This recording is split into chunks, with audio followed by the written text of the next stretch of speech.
Madame de Maintenon, maîtresse de Louis XIV, s'était intéressée aux jeunes filles de la noblesse désargentée en créant le collège de Saint-Cyr.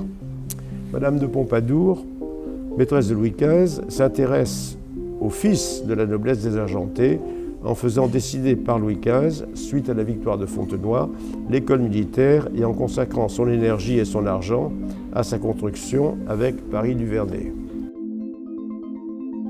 Lorsqu'il n'y avait pas d'argent, elle prélevait sur sa cassette pour payer les ouvriers.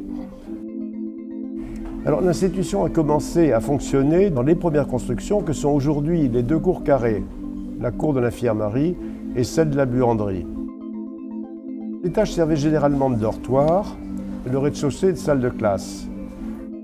Chaque dortoir en pierre était composé de petites cellules en bois réservées chacune à un élève.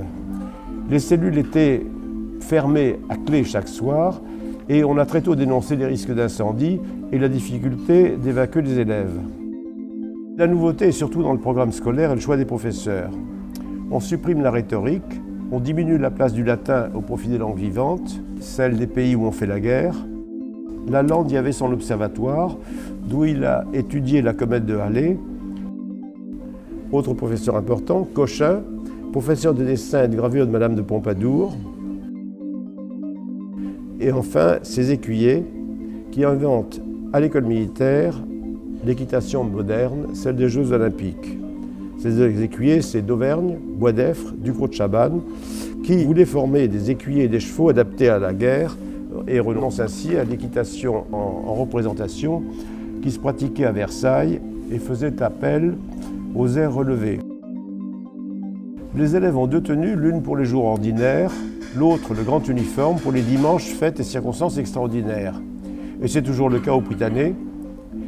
Avant la création du collège préparatoire de la Flèche, la difficulté était que les élèves avaient de 8 à 13 ans à l'école et qu'ils grandissaient vite. Donc ça pose des problèmes s'ils ne rentraient plus dans l'uniforme très vite. Elle a vu, non pas la fin de l'école militaire, puisqu'elle est morte avant, et le retour de Madame de Pompadour après sa mort est intéressant parce que Louis XV regarde passer le cortège et reconnaît qu'elle fut sa meilleure amie et sa meilleure confidente toute sa vie.